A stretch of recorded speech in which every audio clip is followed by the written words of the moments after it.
Good evening and welcome to In the Know, brought to you by the Racing Post and Coral. And the weekend has absolutely flown by. It's Monday night and this is the first of our Cheltenham warm-up shows. Of course, we are about 4 weeks and 12 hours away from the start of Cheltenham 2024. Yes, admittedly, we should have been here this time last week as well, but you can blame Aer Lingus for that. But we will be making up for that later on in the run-up to Cheltenham. But better late than never, and here we are to get excited about three races specifically tonight. We're going to be covering a handful of races each Monday night on the build-up to Cheltenham, and of course looking back at any reputations that have been enhanced or tarnished over the weekend, and then maybe having a long-distance look at what might we get excited about on Saturday or Sunday as well, who may well take their chance at the festival. This is live and interactive as ever, studio, and you get in touch on the studio chat on the YouTube if you want to get involved. Duncan Evans, Vince Knapp's Comp, Dunners with 3 Zs, Daniel Valentine, and Sharp Fitness Look, who is already rolling his eyes about a preview at 4 weeks away, yet is the first one on the chat. So I think that is performative cynicism there, and you're going to love every second of this. Now, we'll also have a very special guest coming up very shortly on the show. But we don't have any guests in the studio, unfortunately. So it's just me, on me Todd. I've come all the way down from Leeds for this, for nothing, for no guests, no greetings, not even a handshake or a hug as I came into the studio. Disappointed, it really is disappointing. So let's go to the home of Paul Kealy and find out what the hell's been going on. I've heard an unlikely injury, Keels. And you've muted your mic as well. Oh, here we go, there we go. An unlikely injury. Yeah, I have no idea what happened, but I got up this morning, went to walk the dog, and I got this shooting pain in my groin down to my knee, and I could literally barely walk. I'm having to hold stuff walking around the house. So I'd absolutely, unlike Tom, I'd absolutely love to be in this evening, especially as it means I'll be in no pain whatsoever rather than what I'm going through at the moment. Don't know where it came from. Hope it's temporary. But I'm here and I can still talk nonsense from here as I can in the office. Yeah, absolutely. But I like to look you in the whites of your eyes as you talk nonsense. It really enhances the drivel. But you've there's a big drift on the exchanges about you making it to Cheltenham, Keels. Though is the injury? Is it just a minor one? Absolutely no idea. I mean, there's no point in calling the doctor for what I think is probably just a trapped nerve. But I mean, if it goes on for a little while, we'll have to wait and see. But right now, I mean, it's agony. All right. Oh, sorry about that, mate. But please feel sorry for me. I do feel a bit sorry for you. Yeah, to be fair. I mean, getting out of bed, it's a strenuous thing on a Monday morning. Yeah. But yeah, Simon Clare has definitely joined us from Skype as well. From any surprising weekend injuries to report, Simon? No. I'm fighting fit actually. I'm feeling quite good. So probably a pretty due one. And I'm still on course for Cheltenham, or at least that is the plan. Lovely stuff. And anything excite you about the weekend? Anything? We've got enhancements, or we've got some boosts actually, haven't we? We've got some Cheltenham specific boosts for the next hour. Yeah, we have. I mean, do you want me to give them race by race? We go through them, or should I give them all now? I could give them all now. I'll tell you what. Give them all now, and then we'll come back to them as we get to the race as well.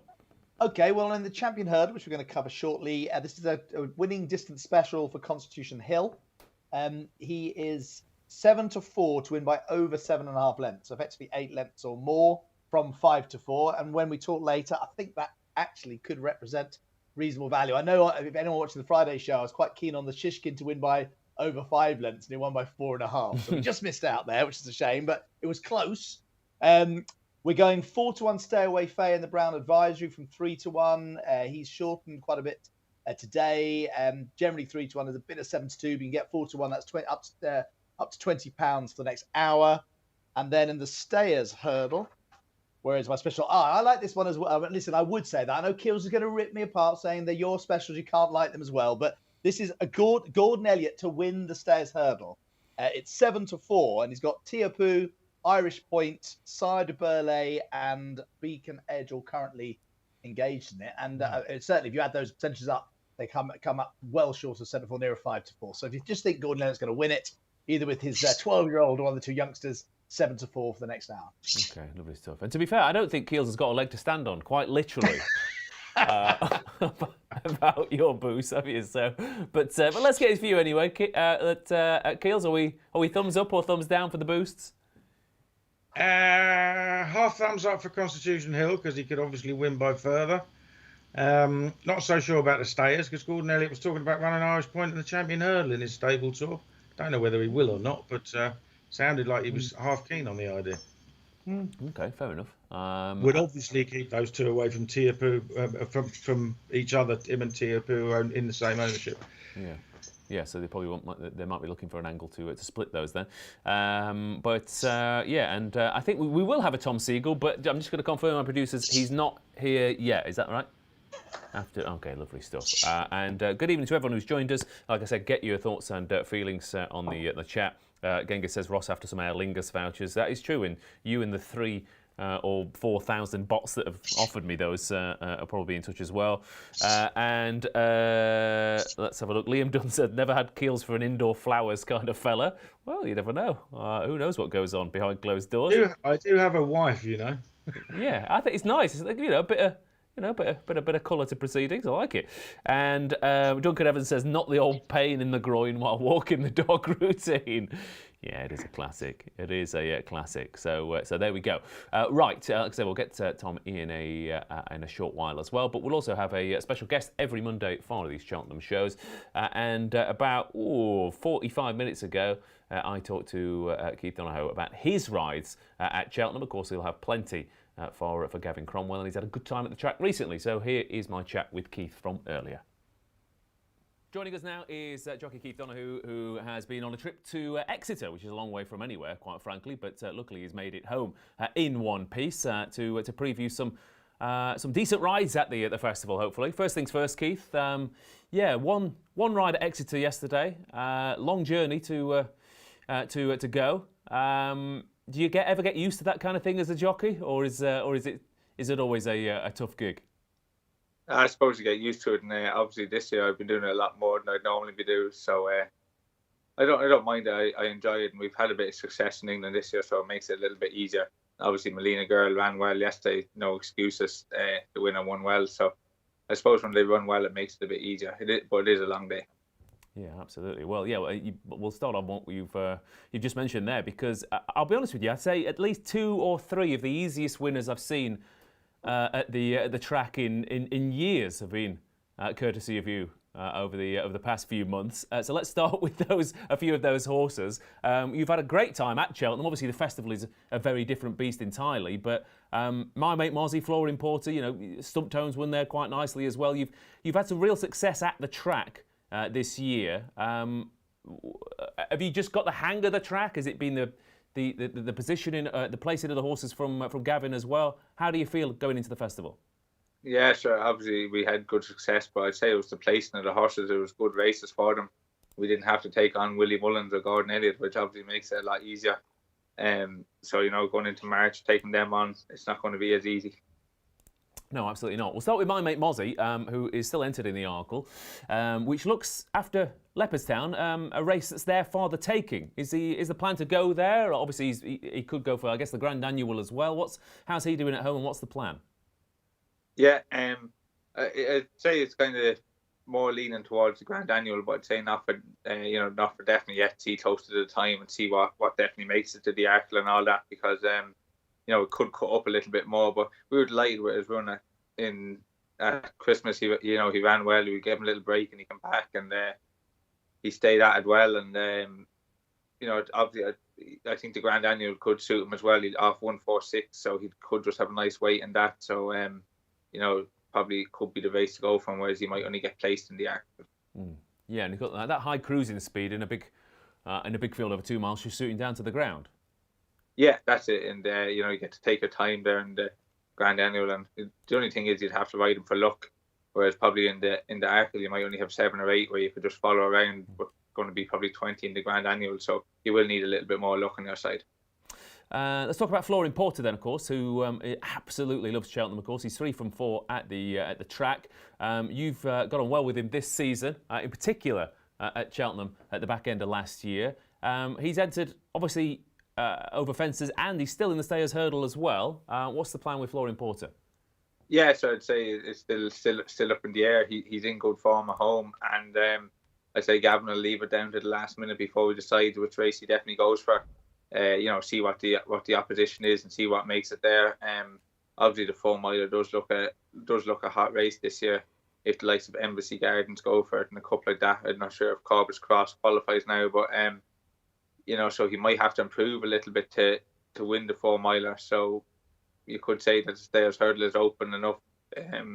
Bar obviously Piapu and Irish Point and Crambo. So look at that, I'll leave that decision up to Gavin, but the Stayers Hurdle will suit me more than the 4 miler anyway. Yes, that is true. Yeah, I was just going to say. I mean, you might have that issue as well with Stumptown as well. Will it be another crack at the Kim Muir, or what's the plan with him? Yeah, no, I think he's going for the Ultima on the first day. That's the plan with him at the minute. Just freshened him up after he won in Cheltenham New Year's Day, and he's in good form at home, and he's going there with a good chance, hopefully. Okay, and how much influence do you have over Gavin, Keith? Can you say, look, I want to go for the Stayers with Flooring Porter, and I think we should go for the Ultimate with Stumptown because I can ride him. Look at I do all the race planning with Gavin and Troy Cullen, and have a good input. But Gavin's clever enough too; he knows when I'm doing it to suit myself. So, when it's to suit me, I kind of sit back and let him decide a little bit more because he knows which one I want. As for other possible entries, Brides Hill, she's in cracking nick. Again, you're going to run into Mullins battalions in the Mayor's Chase, but is that the plan? Yeah, that's the plan. Yeah, obviously she was very good in Huntingdon there a couple of weeks ago. She's three from three this season, and we think she's a really good mare. The better the ground, the better her chance, and we're looking forward to her. Obviously, Dino Blue is a very worthy favourite, and you have Allegor de Vassi, who's good the weekend, and Gavin's other mare Limerick Lace as well. So, it's going to be a competitive race, but I really like my mare, and I'm looking forward to her.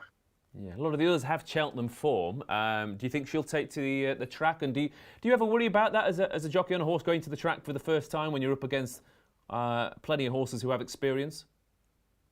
No, I suppose it just depends on the horse, but I can't see why she wouldn't take to the track. She's very straightforward. Obviously, she did have her jumping issues, but touch wood, she seems to have them sorted out now. So I think the track will suit her. I can't see why it wouldn't. Okay, and let's have a chat about Let's Be Clear About It as well, who ran an absolute blinder last year in the Albert Bartlett, which, most of that field will probably turn up at Cheltenham in some capacity. I guess the question for him is trip. He seems to have tried them all. What's the plan, and what do you think his best conditions are? Yeah, sure. It's hard to know. Probably 2.5 mile, I'd say. He didn't seem to get home over 3 mile. He did weaken out over it a little bit in the Drinmore as well, but look, there's 2 good horses in front of him, so I'd say he'll go for the brown plate, I think it is, or the plate, whatever it is, and it's a 2 mile 4, so I'd say that trip would be perfect for him. Okay, and anything else that we haven't mentioned, Keith, that you'd be looking forward to? Also, hopefully I'll ride something for Gordon in the cross country. Hopefully, I'm not sure which one, but hopefully any one of them is a good ride. So, I'll be hoping to get on one of them as well. Yeah, absolutely. And will you pick up other rides for Gordon as well? Do you ride out there regularly?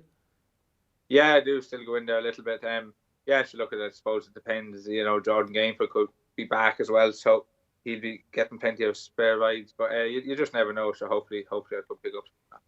Okay, Keith. Now, obviously this isn't going to happen, but if I said to you, you can only ride one horse at Cheltenham, which would it be? I suppose Galloping the Champs from the Gold Cup. Okay, should we give? Can we get Willie on? Can we see if we can get him on Skype? We'll see if we can convince him. So that's your idea of the best horse. Do you think that's the most likely winner, or you just want to win the Gold Cup? I think he's the most likely winner. Yeah, I think he's been very good this year, and I can't see fast or slow with them turning around the form with him if he turns up in his A game. And the safe option to say is probably Constitution Hill, but he probably doesn't have as much competition, and then you'd rather win the Gold Cup as well. So that's why I'd pick Galloping the Champs. And one more thing before we let you go, Keith. Is there anything else that you've ridden over the past few weeks or so that we should excited about outside of Cheltenham? Anything that you thought, I can't wait to get in the saddle again on that one? Yeah, nothing really coming to my mind there. So we must have used all them bullets. That's fine.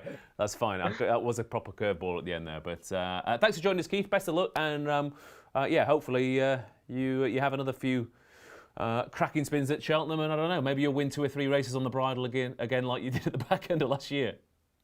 Hopefully, yeah, that'd be nice. Thanks.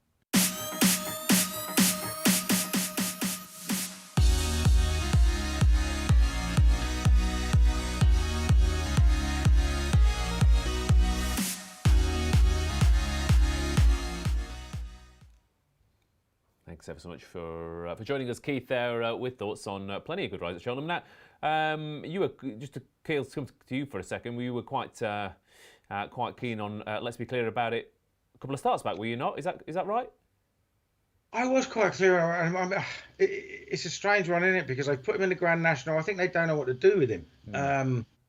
It looks to me like he travelled really well in the Albert Bartlett last year. Looked like he didn't stay.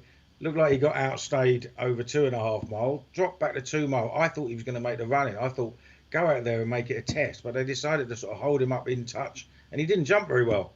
And then they went back 3 miles last time. So God knows. But I mean, I do like the horse. He is 9. So he ain't going to be getting much better, but yeah, I'd like to see him. I'd like to see him run in the Grand Annual and go fast. Yeah, well, I guess the owners have got my mate Mozzie, haven't they? Who is a perfect fit for that race as well, and that's it's part of the problem, isn't it? In trying to find the right race for the right horse, especially if you have plenty in the same ownership. But before we get stuck into the races we're going to talk about, let's have a quick rewind to the weekend at Keels. By the way, we are trying to get Tom Segal on. Paul Groyne. Oh, sorry, is it my fault because I'm on Skype as well? I think it might be. Yeah. I don't know. It just feels easy to blame you, Keels. To be fair, so let's just do that. It's your fault. You've unplugged the. How about just getting me to talk about all the races I want to talk about for the next 10 minutes, and then get Tom on where people want to listen to him. Yeah, exactly that. Plenty of action at the weekend. Obviously, reputations. Not necessarily say enhanced at Newbury for a few horses. Shishkin, nice to see him turn up. Nice to see him actually, do what we've been expecting him to do all season. He only beat Hitman, of course, and Edwardstone. First time this horse has ever made the running, Keels. And I think connections must be thinking, my God, why didn't we do that before? He loved every second of it. Amazing. Find out how to ride a horse at the age of 10 on its 28th start. Very, very strange. But yeah, he absolutely loved it, and he flew it, didn't he? And I've always wondered, these horses that are keen, there just seems to be in racing this idea that if you've got a keen horse, you've got to try and get them to settle and hold on to him, and you spend half the race fighting him. I wonder how many trainers would have made Under So, for instance, tried to get him to settle rather than doing what Willie Mullins did and just let him get on with it and win all the races that he did. Edwardstone absolutely loved it. Let's not get carried away with the form. Vandenbril Civil has been regressive this season. Boot Hill hasn't, though, and he was 10 lengths down at the second last, wasn't he? And well held at the time, so it was a good run. I'd love to see Edwardstone try and do that again. It is the only way. Well, that's the thing. I mean, for me, Keels, as well, the one thing that makes me do is worry more about John Bob, because if Edwardstone does do that, he took all those horses out of their comfort zones, and John Bond's already been taken out of his comfort zone once this season. If there's something about John Bond and El Fabiolo, it's that they've got mistakes in them. El Fabiolo hasn't made any mistakes as big as the one John Bond made last time, but he still does make a mess of the occasional fence. So you might as well try and put their jumping under pressure, mightn't you? There we go. Well, Tom Segal has finally fixed the computer. Hello, Tom. Hello, gents. How are we? I'm all right. Better for seeing your face, obviously. Thank you very much. Sorry about that. Technical issues. That's all right. We don't know anything about that round here. Have you done the old off and on trick, I assume? If it was that, I think even I could have managed that. But no, I think it was more technical than that. I had to get the old computer whizzes in, my family in, to re-download Skype. I've got 14 different versions of Skype now, so whichever one works, whichever one finally worked, is on. Tom, you're such a dad. You are such a dad. It's amazing. But we're just talking about the reflection of the weekend. Tom, we talked about Shrewsbury, we talked about Edwardstone. Obviously, you can pitch in with those if you want. But, I mean, we had quite a lot of action, not only at Newbury, Berwick Lord, of course, another JP McManus winner in a big handicap hurdle, and then 2 Irish meetings with plenty of interest on Saturday and Sunday as well. Yeah. I mean, I wasn't totally convinced that anything at Ireland, maybe something for the Boodles in one of those races, but I was a little bit disappointed with Nick Rocket in the 10 up at Navan, one of those. I always get those mixed up. And I thought he jumped better than he did. I think he'll probably need he looks like he might be a National Hunt Chase horse, but I don't really fancy him. He's got to jump a lot better than he did that day. He stayed on quite nicely, but I couldn't really spot too many from him. What about you, gents? Well, interesting. I'll come to you, Simon, now to see what's actually moved in the market. Obviously, brighter days ahead will have had a bit of an impact. Hidden Valley Lake in the Boyne hurdle. Obviously, we'll get to the stayers in a little bit. That'll have had a little bit of a ripple. What were the market changes, Simon? Well, it's quite interesting. I mean, Shishkin, we went 9-1 immediately after the race. That's now just shortened into 7-1. There is a bit of 9-1 still available. He is now definitely the sort of leading English challenge to Galloping de Champs and Fast or Slow. And I thought it was a compelling watching throughout the race, really, starting off and then sort of making a couple of mistakes. And Nico was sort of nudging and pushing and using his legs. But the ability's there, isn't it? And he ran a huge race in the Ryanair last year. So I can't say you think he's going to win, but you certainly think it's fantastic to have a good contender in there. Edwardstone, I'm not a times man, but I looked at the time of that win. I don't know if the ground was really heavy, but it stands up to quite close inspection to some of the other game spirits over good to soft ground. So it must, even though he didn't beat much Keels, it looked like he did run hard and fast, didn't it? So it'd be great to see him do that in the Chapman, where of course Elixir de Nuts is definitely going to run, and he got into a great rhythm in the Count's house. So it won't maybe not so easy for either of them. They're both going to take each other on a bit at the head of affairs, but certainly will make for a good race. Hitman thought he ran a really eye-catching race, obviously behind Shishkin. He's 20-1 for the Ryanair, which is where he's going to go. And he ran a big race that last year, and again was only just behind Shishkin in that when he finished third to MYLN. So he might be a bit of a value play, and possibility that Protectorate might follow the same route. He's 16-1 for the Ryanair as well. So loads. I thought there was loads to sort of pick the bones out of even the big race, and then a bit of a hurdle. I'm sure horses out of that may well run at Cheltenham run quite well. Favoire, I can't even say his name right. Favoire, the Dan Scandals ran well again. He's only a few pounds higher. And Lotus Sue, I thought, travelled beautifully and got mugged by Berwick Lord. I think both of them could run well in the county in a race which Dan Scandals done so well in. Yeah, absolutely. Yeah, I mean, just to pick up on what I kind of mentioned as well to you, Keels, when you were in the other day about JP McManus, 10-1 or lower in handicap hurdles in Britain in the past 5 years, 79 quid profit. And a 1.1 actual versus expected. Unbelievably, as well, 40% of them have placed.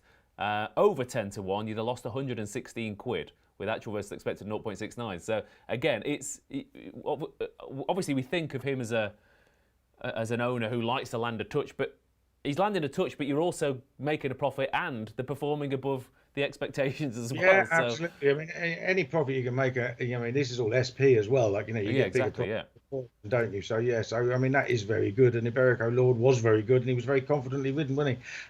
Just to allude to what Simon said, that can't have been heavy ground, could it? No. I mean, if it was heavy ground, then there was some absolute miracle performances. It was almost... it was almost on the good to soft side of soft, wasn't it? I mean, 8 seconds outside standard on every ground at Newbury. I'm not having that. Having said that, it still was on the soft side, and in that race, I thought our champ ran an absolute blinder because he really doesn't want any cut in the ground at all. And if you have a drive festival and he goes to the county hurdle on the Friday, it'd be very interesting, given how easily won earlier in the season. If he gets, if you get a good ground Friday, which sometimes happen, he's going to be a player, isn't he?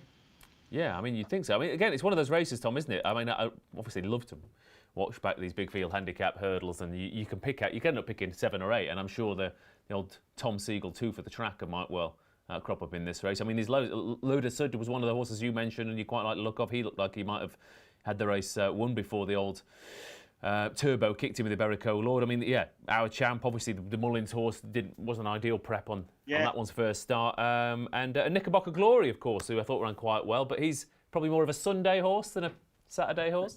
Very good, Ross. I can see what you did there. Thanks, mate. Very good. But what did you make of the Betfair hurdle? I thought Donny the Great ran an interesting race for stepping up in trip. I thought maybe the Coral Cup was his race. I thought he got behind and hampered about 4 times up the straight. I agree with Keels about our champ. The problem with the county hurdle is that Willie Mullins is going to run a Grade 1 horse in there, isn't he? My guess is it might be a horse called Jitlangi that ran at 5th in the Grade 1 behind Ballyburn, something like that. Who's had 3 or 4 runs, a Samoa or a State Man. I mean, I think he's. You've got to have had 4 runs to run in it now, though. Jitlangi's only had 3, so if he doesn't get enough... That was just an example. There'll be something. Yeah. They have made it harder for him to do so by making it 4 runs, though. They have to so they have to show their hand a little bit more than used to. But still, I mean... There will be one. There'll definitely be one. And as I know, a Castle Day Mott or whatever it was called flopped a bit, but there'll be something. There'll be something that they will have, because they're not going to run them all in the Supreme. They're not going to run them all in the Champion, are they? There'll be something that they have. And if, as I think we pointed out at the weekend, I mean, he's won 6. He's won 3 Martin Pipes with horses that won Grade 1s. He's won 3 counties with horses that won Grade 1s. He will try and win it with a very, very good horse. Well, I mean, he might have, I don't know, Zarek the Brave, who's already won a big handicap at Galway, and probably might be the 6th, 7th, maybe 8th best hurdler in the yard, and might absolutely bolt up in the county. Yeah, and he's won it with top weights before, or horses run really well. He won the Coral, was it? By a short. Ruby got one up by a short head that was near the top of the weights. I mean, he's done it so many times before, and he's got so many horses that there will be something. But that doesn't mean Dan Skelton's got a better record than him in the race, isn't he? Considering the firepower, so it's not done and dusted. But all I'm saying is that there will be something in there. I totally agree with Keels. I thought our champ was very eye-catching, but I just think there'll be something floating. There'll be a lurker there that we don't know about yet that will maybe blow the race apart. Music Mike on the chat says Skelton had 3 of the first 6 in the Betfair hurdle. Watch out for his hurdles at Cheltenham again, whatever the price. Yeah, I mean, they do. And it's amazing. And Simon, anyone, we can't get too many of you in the screen at the moment, but Simon, it's amazing. From a bookmaker's perspective, you look at a big field handicap like that, and again, it's still Henderson beating Skelton, isn't it? I mean, it's still the go-to names for those kind of races. It is. I mean, I suppose it was a deep field. I mean, we previewed it on Friday, and I think Tom said you could almost make a case for every single horse in the race. And as he said, when the horses that actually win and get placed, you watch it, you think, it could have been on them, and it's a bit like that. Because I mean, obviously, Willie Mullins had a Castle de Mott. He had Only a Matter of Time. They were well backed, weren't they? And they were out the back of the telly. So, but yeah, I mean, I think Dan Skelton in his blog, he was confident about all 3. Funny enough, probably most confident, ironically, about Knickerbocker Glory, who finished furthest behind. But no, it's the Skelton handicap hurdlers definitely always worth keeping an eye on. And actually, Nicky Henderson around Newbury is always worth keeping an eye on. So it wasn't a huge surprise that they finished in the money. Yeah. Also worth keeping an eye on that, the first race at Naas on Saturday as well, which is a bit of a Fred Winter trial normally. And what else did we have? Obviously, the Mayor's Chase, Allegoria Devati, will probably shorten up Keels and then get beat on the day again. Yeah, absolutely. She's a difficult one to work out, isn't she? Don't think she wants Cheltenham, does she? She's okay when she's okay, but I think she's got her own way of jumping as well. Yeah, absolutely. She was better though, wasn't she? Didn't you think she was better on Sunday? She was better, yes. She was better, but just don't trust her. No, I just wondered if she might be a bigger price than she should be on ability now, because everyone's got the negatives about her. I don't know. Yeah, it's possible. I mean, she's 7 years old. I mean, she was jumping fences fairly early in her career. I mean, she's at the age where she's peaking, Tom, so you might be right. Yeah, I mean, she ran very well last year, didn't she? Let's not beat around the bush. I mean, she was bang in there jumping the last. I'm not sure. I mean, Dino Blue is probably a bit too good for her, but even she's not certain to stay, is she? So I think she's in there. Yeah, absolutely. Okay, well, that was the weekend then. Just seeing if there's anything on the chat. Agree with Tom, says Trevor Clark. Doddy the Great, want to keep an eye on. And Gavin Wraith did Protectorat run a decent Ryanair trial on Saturday. Now each way at 16-1. Again, in a race that's probably quite wide open. in theory. Right, let's have a look at the 3 races we're going to be previewing tonight then. We're going to have a look at the Champion Hurdle, the Brown Advisory and the Stayers Hurdle. So about 30 seconds on this, I reckon, lads. Constitution Hill currently 1-4, Stateman 5-2, Lossiemouth 4-1, Irish Point 16s, 20-1 Not So Sleepy, 25's Bar. Going to come to you first, Tom, on this for the Champion Hurdle. Of course, that price boost there to win by over 7.5 lengths, which I actually think is quite a poor price. I mean, it's a funny one, isn't it? I mean, it's obviously the downside of sort of stacking all the festivals at the back end of the jump season. But on the one hand, we haven't seen Constitution Hill all year. On the other hand, he might go to Cheltenham Aintree and punch us down. I mean, he won't, but he might. But Stateman, again, he's run bigger RPRs on his last 2 wins than Constitution Hill has on his last 2. Absolutely. I've written a piece for the Weekender this week about the odds-on favourites at Cheltenham at the Cheltenham Festival, and the ones I could consider backing and the ones I couldn't. And Constitution Hill, I just couldn't. I think Stateman is a player this year. I do. I think he's going with a better preparation. Constitution Hill's had 1 run this season where he beat horses less distance than Lossiemouth beat them. Now, I know he's a brilliant, wonderful horse, and I expect him to win before anyone starts emailing Tom Segal hates Constitution Hill. I do think he'll win, but I do think Stateman is a much, much bigger danger than everyone is giving him credit for. I really do. I think he's a superstar in his own right, and without Constitution Hill, we'd be lauding him as the sort of a potential 3-time, 4-time champion hurdle winner. I think he's a brilliant horse too.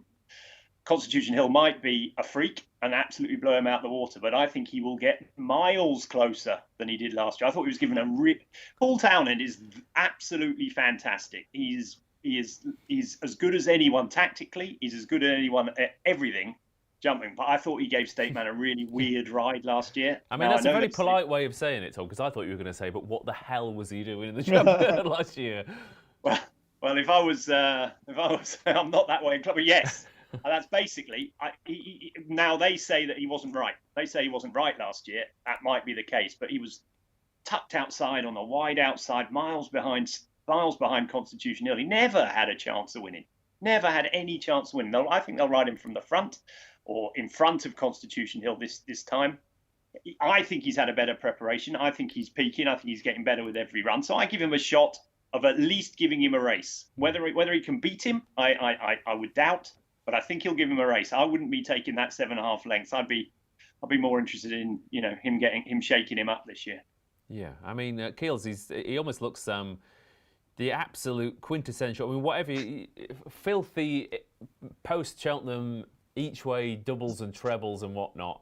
You're looking at those ones where you're like, if these all hit the frame, I'm doubling or trebling my money. And it's hard. It's really hard to see Stateman not giving Constitution Hill a race. Of course. So far, nothing's given Constitution Hill a race, so we're still hoping for that unicorn to appear. Yeah, that's the problem, isn't it? I mean, he has, on RPRs, his Stateman's improved a couple of pounds this season, and Constitution Hill hasn't done it. Although Constitution Hill hasn't come off the bridle either, and he just did what he has to. And in terms of Simon's distance bet, it all depends on how hard they want to be on him. They know they don't have to be really hard on him once he hits the front, but they might have to be hard on him to win the race this year. You don't know. Stateman does keep improving. The only time he's lost in his last 11 is to Constitution Hill, and he's won 8 Grade 1s. He's a fantastic horse. He wins a champion hurdle in any normal year, doesn't he? So yeah, we've got at least one horse with the class to actually give Constitution Hill a race. Now, as for the rest, and as for actually finding a bet in the race, it's another matter, isn't it? I mean, the problem with non-run and no bet, which virtually everyone is doing now, is it takes any sort of, it almost takes all the value out of the race. I mean, look at Lossiemouth, right? She's 4-1 with a run. Yeah, I mean, she's double, without that, she's what? That takes into account the fact that one, she's unlikely to run. Yeah. And 2, it needs at least one of the other 2 to not run, because she's a 14-1 shot. Yeah. If they both run. So who on earth is going to take that? They have said that she's going to run in the mare's race anyway. I've never understood this leaving them in. I suppose you have to. I suppose Annie Power wouldn't have been left in. And mind you, was she supplemented? I can't remember whether she was or not. I think she was. But But it depends. It's also there's high winds one year, and I mean you're leaving him in for an act of God, aren't you? Essentially. Yeah, absolutely. But I mean, she's basically got no chance of showing up. Now, Irish Point is more interesting. I mean, I would back Irish Point in a match against Lossiemouth at evens, and he's 16s with a run. Now, I doubt he'll run. I doubt he'll run myself. The trainers seem to half be considering it, and I suppose that is down to the fact that they've got Tiapu in the stayers herders as well. Like, you know what I mean? But his form was very good, Irish Point. He's a decent horse. He absolutely gagged up over nearly 3 mile last time. I think that's where he'll end up. And if you look at all the other horses in the race, right, what is going to run? Right, this is the problem. All the mares are going to go for the mares races. You've got the 12-year-old Not So Sleepy. Zarak the Brave almost certainly go handicapping again because he's still got a handicap mark you can have a crack with. So what goes? So what we're saying, Keels, is we're asking Simon now how much we can have each way on State Man. Is that what, 3 places? No. We're 2 places though. We're betting 2 places. I was going to. You what? So you're 2 places? Yes, we are. Oh, that is dodging it all over the. Oh, I can't believe There it. are some terms of 3 places, but it's going to be a 5-runner race, isn't it? I mean, that's terrible, isn't it? God, what's going on? Oh, you've out-thieved the thieves there. I know. I've come clean, but I mean, it's going to be a small field, isn't it? I mean, the only thing it says there's good prize money, obviously for horses finishing 3rd, 4th, 5th, and there's a few horses in there who could run in the county, say, but they may decide if they're a bit exposed, to have a run the champion hurdle, get the badges, get the owner's lunch, and get some prize money, I suppose. But I mean, Not So Sleepy was 150 to 1 last year, wasn't he? Yeah. It was 150 to 1 when we was beaten about 30 lengths. He's 12 now, and he's 20. That tells you all you need to know about how many are going to run. There'll be 5 runners. Yeah. I think Irish Point has a chance of running Keels. I do. Yeah, I tell you what, that is the only thing that's stopping me from backing Zana here each way. You can get 66 to 1 in places. If Irish Point wasn't running, even if you assume you're just throwing away the win part of the back, you'd still get better than 6 to 1 on your money for beating, what was it, Not So Sleepy, Colonel Mustard, maybe. You know what I mean? That's it. Right? And you won't get that anywhere near that on the day, will you? But the Irish Point issue is what worries me, because I wouldn't back Zanny here to beat Irish Point with anyone's money. And also there's that Hidden Valley Lake as well, isn't it, that comes into it for Rob or Brian Aitchison. He comes into the stairs now after the point. Whether they'll run 2, 3, 4, I think they want Tiapu to win that race. Personally, they've trained him for it all season, haven't they? Kept him fresh and whatever. Yeah. Whether they run Irish Point here or wait for Aintree, but they've got Bob Ollinger in that. Do you know what I mean? It's a tricky one. If we're going to take on Constitution Hill with Irish Point, I'd wait for Aintree, wouldn't you? I would. And even go there. Yeah. And that's what I do. Yeah. That's what I do, because he's won at Aintree. He was really impressive, wasn't he, in the novice hurdle? Seems like maybe they could ride him sort of for place. I mean, I don't think they'd go stayers hurdle in Aintree, but they might go champion hurdle in Aintree, if you see what I mean. Yeah, staying on up the hill. 47 grand for 3rd, isn't there? Anyway, welcome to Two Men Arguing Over Skype. If you just joined us, we were agreeing. Okay.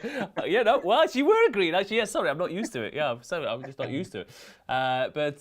So, okay. Well, and we've got the distance. Price boost, Simon, and that's about it. I think. I mean, the thing is, like, part of me wants to back State Man, but then I know what's going to happen. But I don't know. It's a funny one. He's genuinely good enough to give Constitution Hill a race, but you kind of bet in 5 to 2 that something goes amiss, I guess, which is never a fun bet, is it? Really?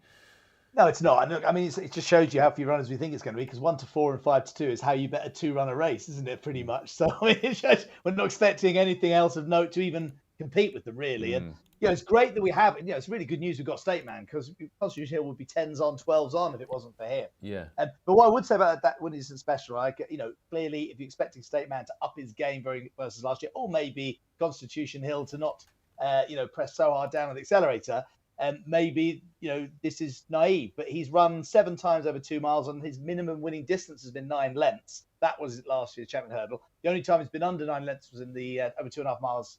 At Aintree, after winning at Cheltenham, where he won by 3, albeit cosily. So if you want a fun bet, I suppose you don't want to take the 1 to 4 on Constitution Hill winning. You think he's going to win and win well, then effectively you're betting on him doing what he's done every single time he's run over 2 miles. He may not this time if State Man gives him more of a race, but at least odds against are not on.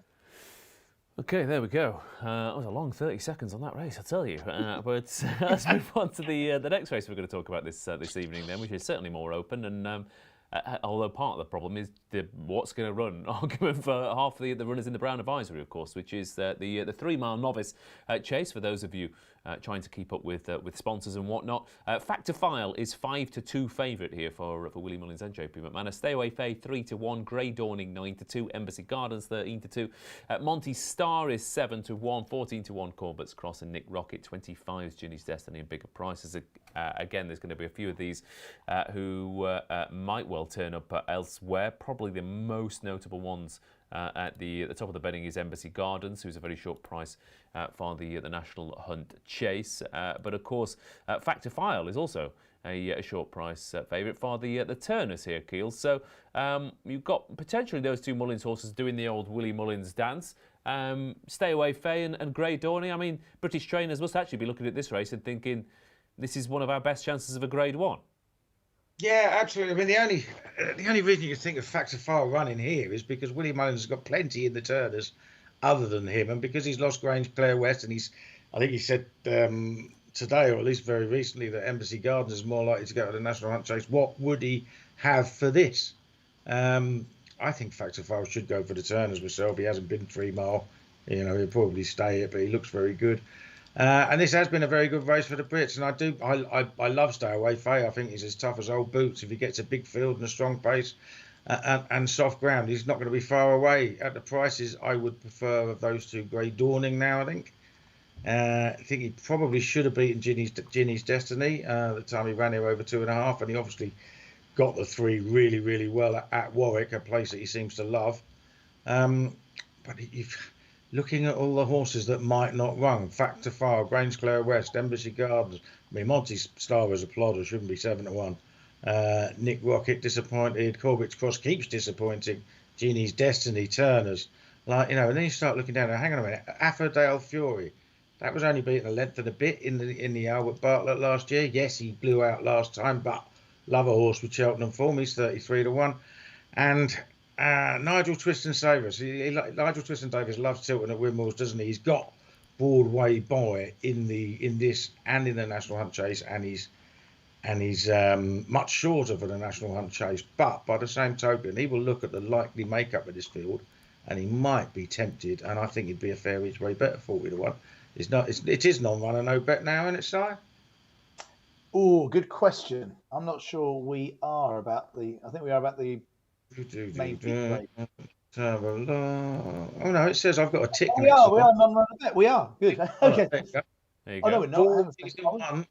40-1, non-runner, no bet. Broadway Boy. He's got some cracking for. I'd ignore that run behind Grey Dawning at Warwick. He probably just didn't like it. Really sharp track there. But look at his runs. He's had. He won a 3-mile handicap hurdle last April. Then he was finished second to Flora in Porter. Then he won 2 races there. Won by 20 lengths from We've All Been Caught, and another one in a Grade 3 handicap.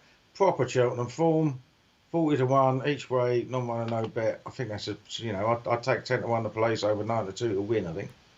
Okay, Broadway Boy 40-1 shot.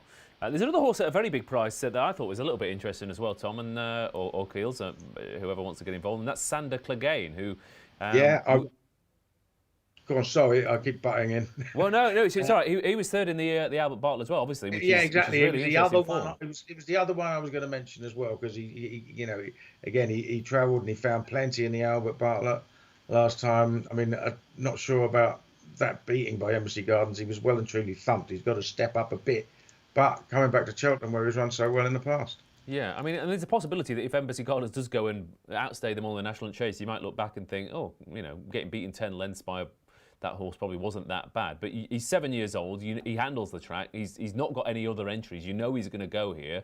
I know we say previous festival form, Tom, left, right and centre, and that horse is 33-1. And like I said, barring accidents, will definitely run in this race. Not sure. No? And I'll tell you the reason why is that Paul Nolan's got a good record or likes the National Hunt Chase. Right. I wondered last time I mean, last time he was given the weirdest ride you've ever seen against Embassy Gardens. I think he's not even actually I entered. He's not entered in the National Hunt Chase. Oh, is he not? Well, No. there we go. You've got it right. I thought he was given the weirdest ride I've ever seen in the that novice chase at Naas last time. I've never been to Naas, but even I know you don't run around the inside of Naas when the ground's heavy. All the other three runners were right under the hedges, right under the far side. Sander de Clegane was 30 yards away in the swamp up the inside. He had no chance. Everyone knows that the ground is much softer there. It's like at Garran. If you go around the inside at Garran, you have no chance. So I wondered whether it was they kept him there the whole race. He jumped fine. He ran really well. So I have no problems in him improving massively next time we see him. Not totally convinced about his jumping. I honestly think in this race, Grey Dawning is a great bet, or was a great bet. 9-2 now. I think he's got the best form. I thought that run at Warwick, both on the clock and in form, is the best piece of form of any of these novice chasers. I know Racing Post ratings will say that's not right. Stay away, Faye, against the older horses. I don't have any of that. Racing Post ratings say they both ran 162. So maybe I guess I don't believe that. I don't believe Stay Away, Faye ran anywhere near that. I want my Brown Advisory horse to be a Gold Cup horse, and he showed me that day that he's not a Gold Cup horse. Because he was beaten by horses that he should be better. If I thought he was a Gold Cup horse, he should have won that race, and he couldn't win it. So I was a bit disappointed. Now I know Paul Nicholls is a master, and he wouldn't have had him right that day. So I'm expecting big improvement, and I could see him. I mean, I remember top of the game coming into the Brown Advisory on a similar thing. So I'm not putting it past Stay Away, Faye improving and becoming a Gold Cup horse and winning this. But I much preferred Grey Dawning's run at Warwick to his run in the trial on trials day. It's just all about factor file though, because I do think he has that X factor. I really do. I don't know where he's going to go. I have no idea. He could easily end up in this race because there's not much else. I don't know what Willie Mullins has got for the Turners, but he could have something. He could send Facel Vega up in trip and whatever. A lot will depend on what JP's got. Corbett's Cross could run here. I'm not convinced about him in the 3 mile 6 race. I thought he was coming to the end of his tether in the Albert Bartlett last year. I thought this would be a much more suitable race for him than the 4 miler or 3 mile 6er. But it's quite weak, isn't it? Apart from those, I get Keels' idea of having a crack at your Affordale Furies, your Sander Caglands, or your Broadway boys, because once again, I think it'll be a small field. I think it'll be 6 or 7 runners. And if you can get one of those running for you at 33, 40 to 1, it's much better than than your 3 to 1 Stay Away Faye in my book. Yeah, and like I said, they've all got Cheltenham form as well, Simon. But obviously, I mean, you've been a Grey Dawning fan all winter, haven't you?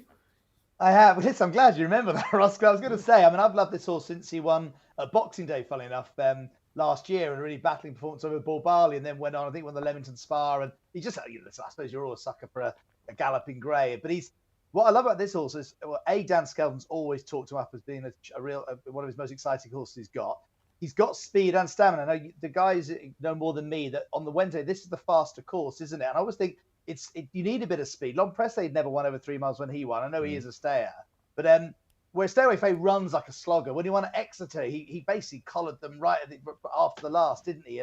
And he looked a bit one pace, but he travelled well into the straight in the Cotswold. Then sort of was almost one pace from the last, and then stayed on again. And you always think he's going to come into his own when he really is running over those sort of extreme strips or stamina tests. Maybe would be more suited almost by the Gold Cup course rather than the Brown Advisory course. But for me, I just think Grey Dawning has speed and stamina. I think the chasers in this country are good. I think Apple Away, I'd be hopeful she runs well at the weekend. Giovinco ran second to Stay Away Faye. I don't think accident kept it at all. I think they're generally quite a good bunch. I'm hopeful, and so I'm a Grey Dawning fan. I think Stay Away Faye will be there at the finish and just might be a little bit slow in the finish. Jerry Colon was given a strange ride last year, but sometimes good horses, can also be just outpaced over this faster course. But anyway, it's a theory. I'm just a Grey Dawning fan, so I'm making all sorts of reasons why I think he's going to come out on top. Yeah, I mean, is there a possibility Stay Away Faye is a very big price for the National Hunt Chase. I mean, is that a possibility? It's never been mentioned, I suppose, and Paul is pretty transparent about where he thinks he's going to run his horse. I don't know if he did.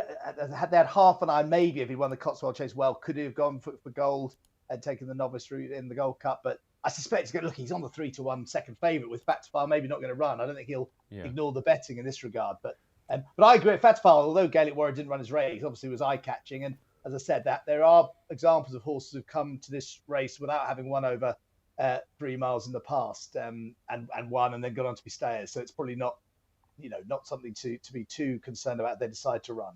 Yeah, but again, it's all price dependent, isn't it? I mean, no Cheltenham form over obstacles, no form over the trip. Might go for the other one, and you're thinking 5-2, and that's the problem, isn't it? But yeah, also Ross, just the thing about Grey Dawning is he's got incredibly. He's 7 from 11. Yeah, he fell once over hurdles. The only times he's been beaten is by Ginny's Destiny when he should have won, and 2 when his first time out he probably needed the run.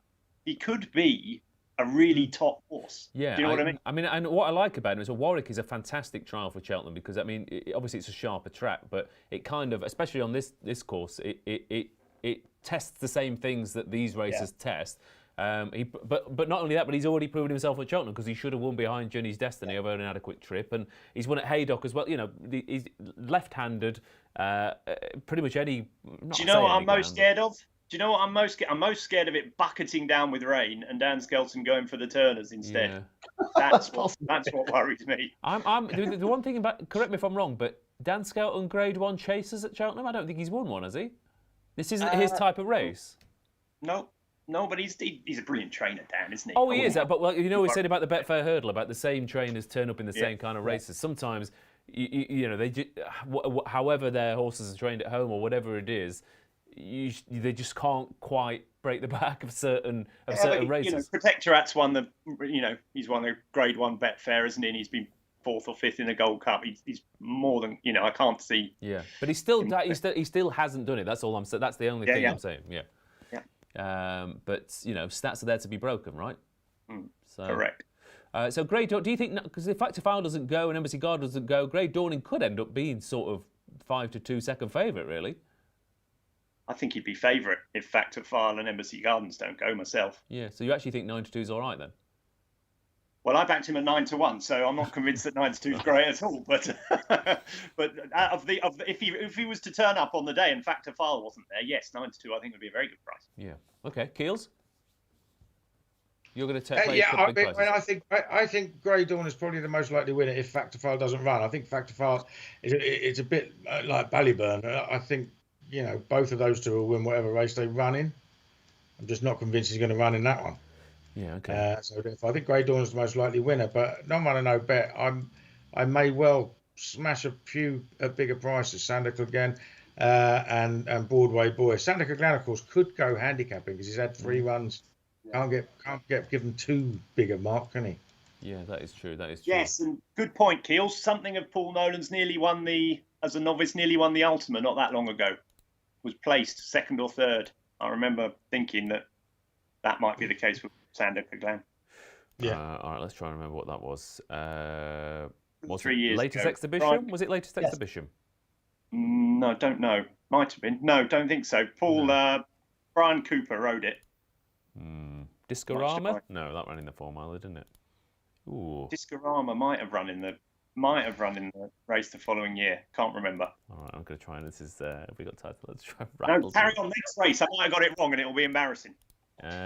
Maybe, yeah, but we'll still keep going anyway. I've got one to chuck in. I think Giovinco is worth having a look at next time out. I thought he ran a brilliant race at Sandown. He just did there's lots of horses who go to Kempton and just do not take to that track. It was in the Kauto Star behind Ile Francais and Hermes Allen. And I'm sure he's still a very good horse. He's got loads of good form, and he's a stayer. He may not run. If he runs here, and the race could cut up, he could be an interesting race, horse at a big price. But anyway, he's definitely one who's going to outrun his odds or put that last race behind him when Nick's runs. Okay. Ben K88 says Discorama, so I'm hoping that's right. I think he was Discorama, and I don't think he was a novice. I think it was the season after a novice. I think you're right. Yeah, and obviously Mrs. Milner obviously has done wonders in handicap hurdles as well. Stay Away Faye wins this. Ignore Keel, says Dave Lowe. So there we go. I wonder what that idiot boy. Yeah, exactly. And Factor File says hard to see past, says Mike Boy. Right, moving on to the Stayers Hurdle then. 3 miles the distance for this Grade 1 contest on Thursday. And all the cliches, it's an open division, anything can run in this, blah, blah, blah. However, Chupu is 3-1 favourite for this. Irish Point is 7-2. Crambo is 6-1, and they are all very, very good, young, improving horses over this trip. So, is it an open division this year? That's the question. Monkfish 10-1, Sir Gerhard 10-1, Noble Yates 10-1, Paisley Park 14s, Flooring Porter 14s, and then loads of others as well, including Home by the Lee and Good Time Johnny, which Tom Segal will probably give us a word for. The old boy Cider Burley coming back for another crack, and loads of other favourites like Dashel Drasher as well. But I put it to you, my learned friend Paul Kealy, that actually this isn't an open division this year, because we genuinely got some proper Grade 1, improving horses at the top of the betting, and it's hard to pick that many holes in the likes of Chupu and Crambo. Teahupoo, personally, he should have won this by half the track last year, and he should be a short price favourite in my book. Should he now? I mean, he's one of the horses that I would not back until you know the conditions. I mean, the way I see it, you've got Banbridge in the Ryanair, cannot win if it's soft, and Teahupoo in the Stayers Hurdle cannot win if it isn't. That's to me. I think he's absolutely ground dependent. But and it's therefore, non-run and no bet, because there's a possibility then if it's yes, if it's yes, too I quick, understand. I wouldn't bother betting. He's not going to be much shorter anyway, and but when you say it's non-run and no bet, they might run him on good ground, but he can't win it if he does. Yeah, that's the way. That's the way I look at it. So why hold on with it? But it's the same. I doubt they'll run Banbridge on a soft ground Ryanair, but I wouldn't surprise me if they ran Teahupoo in this, especially if they declare him and they don't declare Irish Point. I think Irish Point is very, very good, by the way, and will end up a better horse than Teahupoo. I know he's got it defined. I was really impressed with him at Leopardstown. I know they didn't go very fast and the ground was heavy, etc. But I think he's a top class horse.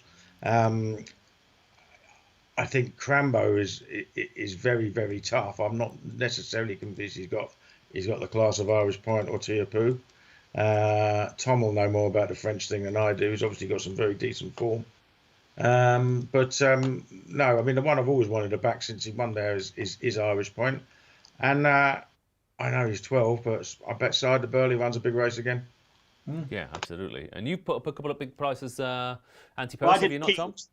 I did a Keels. I did exactly what Keels was saying about the other race. Just take a few non-run and no bet at huge prices, because like Keels, I can't back Teahupoo at this. I think it'll be the same price on the day. I'm with him. I think Irish Point's the best horse in the race.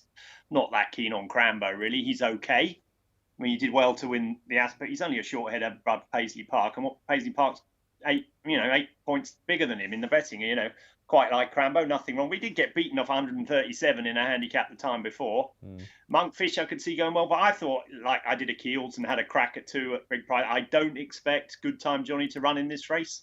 I think he's going to run in a handicap chase. It looks like that's what's been the plan all season long. He will get into one as well. I know Keels is hoping he runs in the Mild Mare Fleet. I think it is. Is it Keels or the Kim Muir? One of those. I know you've backed him for one. Well, Good Time Johnny. He looks like. I just thought he's a standout for the Kim Muir because one, he's got a rating in France of something like 133 now, which is obviously he's not allowed to get in, but I don't think they can put him up to 145. I really don't. So I think he'd get into it, and he was ridden by Derek O'Connor on his penultimate start, was sort of a hint towards that way. I think you're right. I think you're right. I think if he ran here, he's no 50-1 shot, though. He won the per temps off top weight, basically. Much higher rating than Crambo, got beaten in on the handicap. Well, that's it. He looked like he just joined in as well, didn't he? Yeah, exactly. I mean, it's weird. I mean, I'd be disappointed if he won. I can see the angle, but it's. I'd be disappointed if he won, but not disappointed if Crambo won. Well, because Crambo's a grade 1 horse so far. Is Cider Burley a grade 1 horse? He won 2 attempts. Yeah, but. Well, why can't Good Time Bonnie be a grade 1 horse? He's won attempts. No, I'm not saying this because he's a 9-year-old who's been battered at. What I'm saying is I'm hoping that we actually get an impressive winner of this race. I'd be disappointed because it would mean that so many improving horses would have run below par. I was disappointed as watching a 12-year-old win it last year, that's for sure. I mean, that's rubbish, isn't it? Or however old he was. He was 11. It was 11. He was 11. Yeah. Oh, sorry. I'm with you, Ross. You want to say he's done it? Well, sorry, there's so many people just shouting at me through streaming services. Is that you, Simon? Simon, is that you? I was agreeing with you, Ross. I'm saying I'm with you. It'd be disappointing if he won. He hasn't done it yet, has he? Well, talk to me about, because I think I also disagree with Tom in this. I think Chupu will be shorter on the day. I mean, he was 9-4 last year, and I think he's got more of a chance of winning it this year. So I think he might go off shorter, but especially if a few of them don't turn up, Simon. But it still is clearly by us shouting at each other, it's a market open for debate. It is. Look, it's a brilliant race. I mean, I'm a bit of an old romantic, and the fact I think you've got the winner of 11 Cheltenham Festival races in the field, probably going to run. Okay, Flooring Porter might not, but Monkfish, Albert Bartlett winner, won the Brown Advisory. Sir Gerhard, dual winner. Cider Burley's won at 3, including 2 Patents and this race last year. Champ, Flooring Porter, Paisley Park. I mean, just incredible, really. And they're all old favourites. Johnny. Good time, Johnny. Okay, yes. Yeah. Oh, I forgot. I did. You're right. Okay, apologies. But so it's a great. I mean, amazing stat. Actually, given it's a stairs hurdle, we now associate it, particularly right in this current, the current crop of these older horses, the likes of Paisley Park, Champ, Dashel, Drasher. These not quite teenagers, but double figure age. Only 2 11-year-olds have ever won the stairs hurdle. Crimson Embers in 1986 and Cider Burley last year. No 10-year-olds ever won it. Certainly, no 12-year-olds ever won it. And yet this year, you've got Cider Burley coming back. And like Paul said, you look at his form. Form at the festival around this track. Why wouldn't he run well again? Paisley Park's been running well. Okay, Champ probably not as good as he was. Dashel Drasher second last year. He's an 11-year-old. Monkfish, Janet Dillon, Asterion, Belongel, 10-year-old. So loads of these horses at an age where it's proven so hard to be competitive, and yet they'll all be, reasonably short priced in the betting. So it does tend to focus on your attention on the stats and on Teahupoo, Irish Point, and Crambo. But it's too obvious. That'd be boring. So it's much more fun to look for something at a big price, maybe to defy the age stats. And I think Cider Burley, it's not impossible that he could just run another huge race. Yeah, okay. That would be depressing, wouldn't it? That is depressing. Yeah, maybe. Burley once again. I don't know. I think, what about Third Wind, Tom? He's won a Patents. I'd be excited if he won a Stayers. Would that not be? I think the point. I think Keel's made the pertinent point. I think Irish Point is potentially the best by miles. Myself, he beat Ile Francais in France.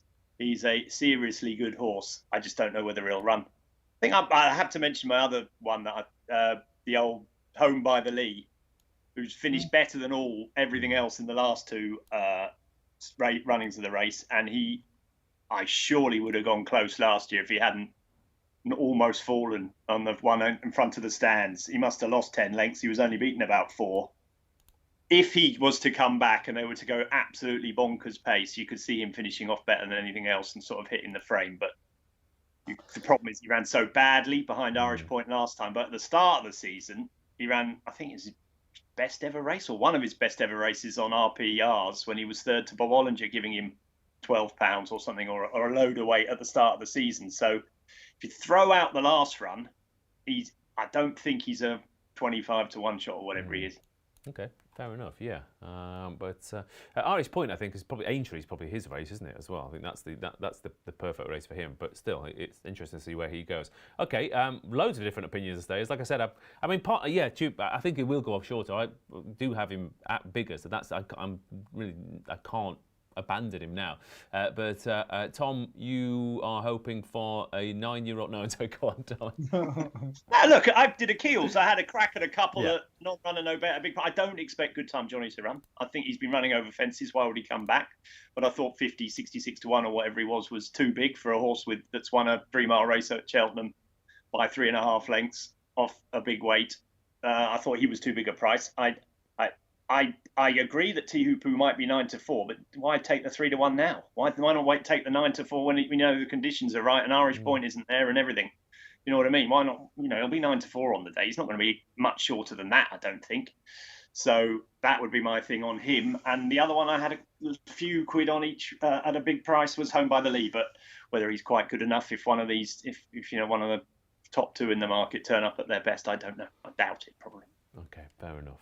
Right, that's the Stayers. Then quickly, Keels, just wrap up your thoughts. Yeah, I'm a massive fan of Irish Point. I can't have a bet in a race right now, though. Okay, fair enough. And Simon? We didn't really mention Noble Yates. I thought he ran, obviously winning at Cheltenham, won well. Obviously was once tabbed as the Gold Cup winner or Gold Cup horse after the Grand National. If he runs here at 10-1, I thought he'd run well again. Okay, right. We'll be back next Monday, of course. We've got plenty in this weekend that's running. You wear it. Wales entered Salva in the Victor Lidorum. Late night pass into novice hurdles. Interesting. In the Waterside, Apple Away, Goshen, Limilos, Sonagino, Guard Your Dreams, Rare Edition, Orcam Risk, Under Control, Rubord. Loads of interesting horses entered this weekend, but we'll get stuck into that on Friday night, of course. From the 3 races we talked about tonight, guys, Tom, very quickly in a sentence, what would you back? Say again. I missed the question, Ross. That's all right. That's all right. Of all the races we talked about tonight, Grey Dawning would be my strongest fancy at the moment, for sure. Okay, thanks ever so much. And Keels? Non-runner, no bet in the same race, the Brown Advisory. Just have a few cracks and big prices because this race could cut up. Broadway Boy and Sander Clegane. Okay, and Simon? Well, Grey Dawning as well, but I do think that 74 Constitution Hill to win by over 7.5 lengths, based on the stats and everything I've seen, is probably worth a bit of a fun bet.